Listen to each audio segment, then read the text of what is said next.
Hello, this is Barbara Bird with the League of Women Voters of Portland, and you are watching the Video Voters Guide or listening to our podcast. We're here today to talk to a candidate running in the November 5th, 2024 general election. We're grateful for the support of the Carol and Velma Sailing Foundation, the League of Women Voters of Portland Education Fund, the Weiss Foundation, and our media partner, Metro East Community Media. With me today is Jennifer Parks, running for City of Portland Councilor, District 2, which includes all of North and most of Northeast Portland. Welcome, Ms. Park. Thank you so much for having me. And thank you to the League of Women Voters for doing this project. Thanks. So to start off the interview, can you please tell us a little about yourself and why you're running for this office? Absolutely. So I have spent my professional career working in public serving nonprofits. So I have done 6 years in supportive housing, where our organization focused on housing chronically homeless adults with acute mental and behavioral health challenges. We housed 450 adults at a time. The organization has since expanded to have more sites as well. Part of that time, I was the general manager of a 94-unit supportive housing hotel. Since moving to Portland in 2014, I have really been focused on public education. For the last 5 years, I have worked as the programs director for a nonprofit here that partners with public schools to offer programs that really support students with learning challenges or who are struggling in school to get their needs met and to find their success. So a couple of years ago, I really sort of hit a point where I felt like I was professionally dedicating myself to addressing what are ultimately the symptoms of systemic problems, and decided that I really wanted to get into the political side locally to address those institutional issues from a more comprehensive place. I went back to school. I'm in the process of getting my executive master's in public administration. And this change in our local city council this cycle really has me motivated, because I want to see our new council that will be a legislative body really lead and create effective policy that really begins to turn our goals into our outcomes in ways that our current council has not done. Great, thank you. So what are your ideas for working productively with the other council members in your district? Yeah, well, the fun thing about ranked choice voting is that we're not really up against any one person. So I've been at events since I entered this race in January with other candidates, and we've already established really healthy relationships and partnerships. We're already conversing and working together. And what I think is really interesting too is that we're going to have 3 councilors in District 2 representing us, but there's going to be so much collaboration across districts as well. So I think it's really just showing up as a team, coordinating how we are going to prioritize District 2 needs while collaborating with folks in other districts to get their district's needs met.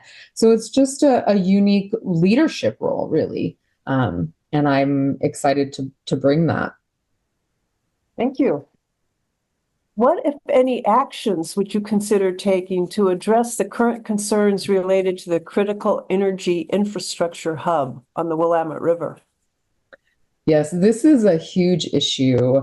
It is one of our biggest, not our only, but one of our biggest emergency preparedness sort of disaster dangers. And so there are a few things that we need to tackle. One that I think is some of the lowest hanging fruit is coming to the table with the county to enact risk bonding as quickly as possible.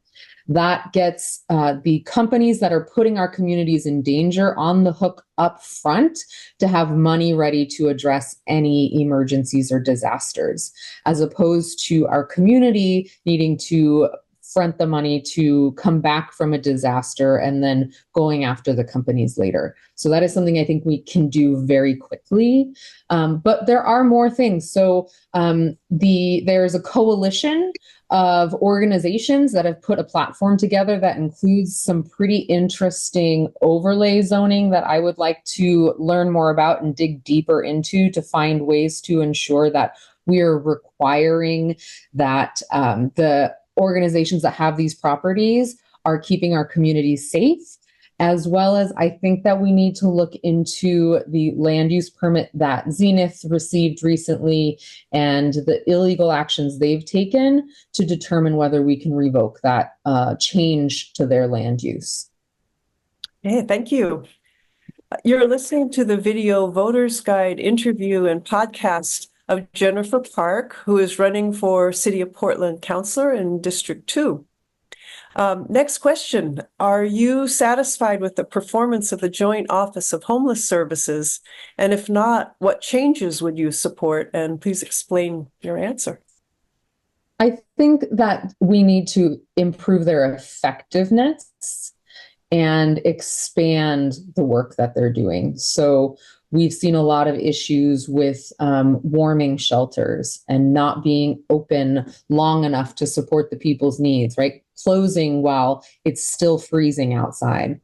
These are issues that we can resolve if we come to the table with the county. We need to build a better relationship with the county so the projects that that division is leading can be done effectively. I also think that we just need to expand their work so that we can move more quickly around bringing shelters online, doing that in a timely manner, getting people housed more quickly. We are just not moving fast enough.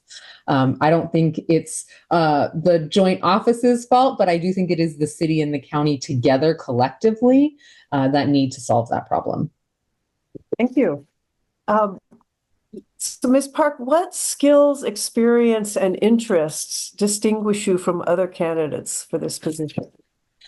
I think the fact that I have been inside of this work my entire career, I've worked in supportive housing hotels, right? I've worked alongside the community that needs our support and our services. And because I have that lens, I've been able to spend the last couple of years ensuring that I am building the skills necessary to be an effective council member. So it's not just a desire, but I'm actually building the skills to ensure that I can write effective legislation, make sure that we are building in accountability, we are building in evaluation, we are ensuring that as a council, as we send something out the door, we have put the steps in place to ensure we are going to get the result that we intend to get and end the sort of historic trend of recycling funds back into our budget and underspending. Thank you. And thanks for being with us today, Ms. Park. This concludes our video Voters Guide and podcast interview of the League of Women Voters of Portland of Jennifer Park, who's running for City of Portland Councilor in District 2. Election Day is Tuesday, November 5th. To find additional election resources, please visit the League of Women Voters of Portland webpage. That's lwvpdx.org. And then exercise your right to vote. Your voice matters. Thank you for your interest.